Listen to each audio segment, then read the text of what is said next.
Welcome back to another episode of the Productive Not Busy podcast with me, Wayne Weathersby. Thanks for having me. Thanks for listening. Thanks for all of the subscribers in 33 countries. We appreciate you. So today, could what you believe about yourself impact your success or your failures? We're going to dive into that. Look at some psychologists from Stanford who did a study. We're going to talk a little bit about it today. So thanks for joining us. Please, if you would, like and subscribe to our podcast on any platform that you listen to. And thank you again for joining us. Here we go. So, your mindset is a set of beliefs that shape how you make sense of the world and yourself, right? It influences how you think, how you feel, and behave in any given situation. So, the types of mindset, according to a lady named Carol Dweck from Stanford University, there are two basic mindsets: a fixed mindset and a growth mindset. If you have a fixed mindset, you believe your abilities are fixed traits and therefore can't be changed. You may also believe that your talent and intelligence alone lead to success, and effort is not even in the equation. Now, on the flip side, if you have a growth mindset, you believe that your talents and abilities can be developed over time through effort and persistence. See, people with this mindset don't necessarily believe that everyone can become Einstein or Mozart just because they try. They do, however, believe that everyone can get smarter or more talented if they work at it. So what I'm going to do is I'm going to give you some fixed and some growth mindset examples.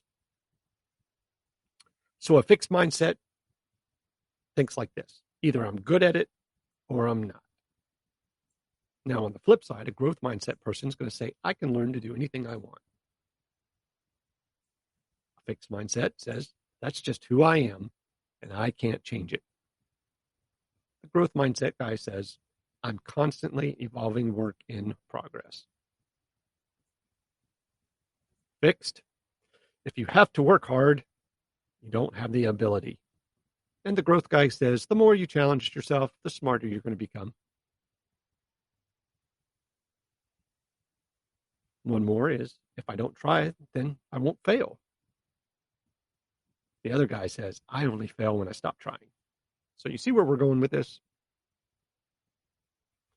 So we can do what they call a mindset formation.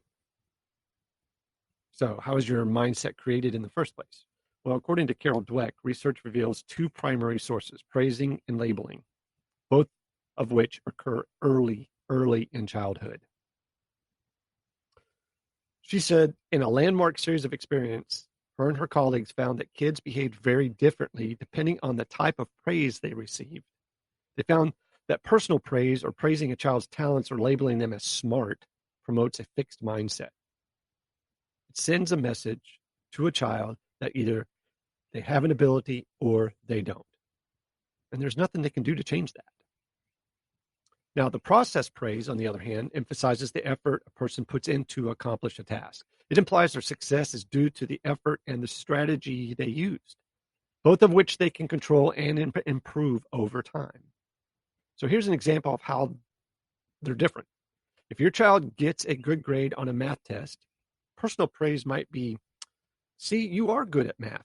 You got an A on your test. Now, the process praise, on the other hand, might sound like this: wow, I'm impressed by how hard you studied for your math test. You read that material over several times, asked your teacher to help you, had someone help you figure it out with all the tricky problems, and you tested yourself. That really worked. Great job. See, as adults, we can take steps to ensure that our children develop growth mindsets by praising efforts, not results. By focusing on the process rather than the outcome, adults can help kids understand that their efforts, hard work, and dedication can lead to change, learning, and growth, both now and in the future. We can. The impact of mindset's huge. Your mindset plays a critical role in how you cope with life's challenges. Right? You're either a victim or you're not. When a child has a growth mindset, they tend to have a hunger for learning and desire to work hard and discover new things. This often translates into an academic achievement. Now, as adults, these same people are more likely to persevere in the face of setbacks. Instead of throwing in the towel and freaking pouting about it, adults with a growth mindset view it as an opportunity to learn and grow.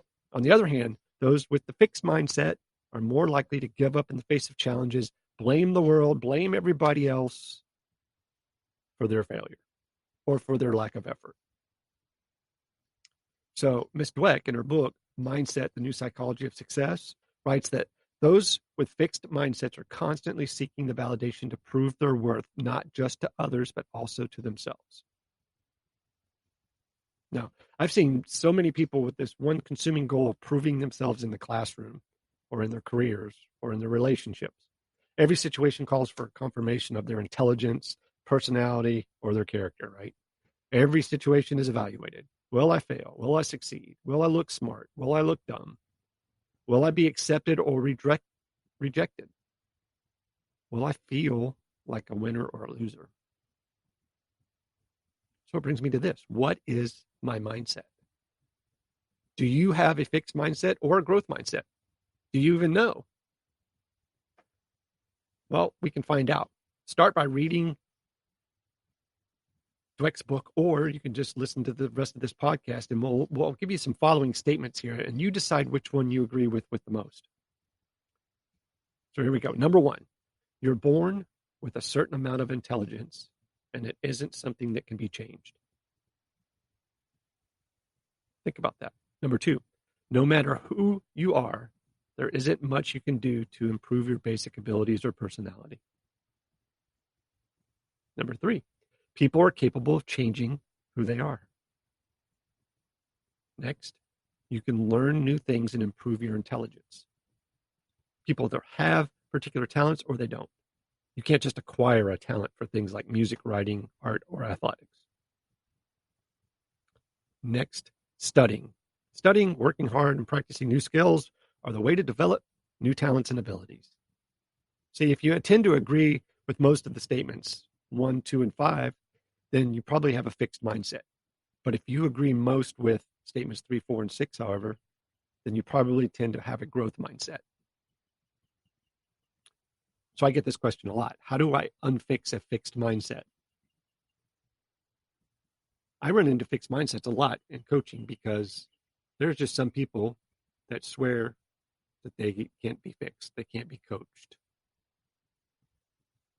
While people have a fixed mindset might not agree, I suggest that people are capable of changing their mindsets. And here's how.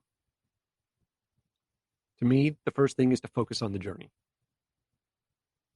An important factor when building a growth mindset is seeing the value in your journey. When you're fixated on the end result, you miss out on all the things you could be learning along the way, even from failures.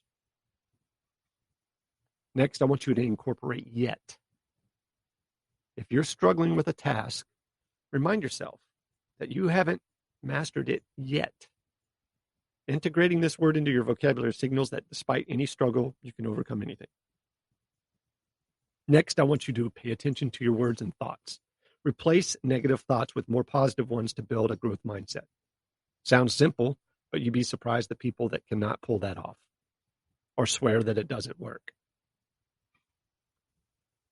Take on some challenges. Making mistakes is one of the best ways to learn. Instead of shying away from the challenges, freaking bang them head on. Make it happen. I hope this was helpful. I think mindset is the starting point for changing anything, right? If you want to be skinny, you've got to fix your mindset on that. Exercise is too hard. I can't stop eating. My folks were fat, so I'm going to be fat. My folks were skinny, so I'm going to be skinny for the rest of my life, right? That I can't eat. I eat a ton and I can't gain weight. All of that is a fixed mindset. A growth mindset will make you a better person, make you a better person to be around, have you have a more productive satisfying life, especially when you look at anything as possible. I hope you guys have a great day. Be safe, take care, sell a bunch, and say something nice to somebody. We'll see you soon. You've been listening to the Productive Not Busy podcast with Coach Wayne. Join us next time for more money-making strategies to help you have less stress and more free time. Follow us on Facebook at Productive Not Busy, on Instagram at frontline.coach.wayne, and on Twitter at Wayne New Jr. And remember, be productive, not busy.